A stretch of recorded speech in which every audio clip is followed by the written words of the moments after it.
पांडुरंग परमात्मा स्वतः समजवत आहेत. असू द्या, ज्ञानोबांचं हे 108 वेळची समाधी आहे, पूर्वीची समाधी आहे.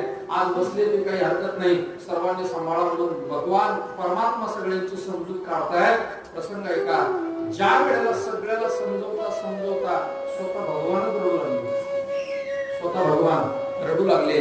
त्यावेळेला रुक्मिणी आई सगळी देवाला विचारले, देवा तुम्ही तर सगळ्याचे नियम ते पालन करते आहात, जर तुम्हाला एवढा ज्ञानोबाचा वियोग सहन होत नाहीये, कशाला समाधीला बसवलंय?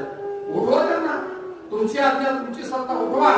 त्यावेळेला भगवान परमात्मा सांगतायत, नाही रुक्मिणी, आज ज्ञानोबा माझ्या स्वरूपाला प्राप्त झालेला आहे, म्हणून मला अंतःकरण घेऊन आलंय.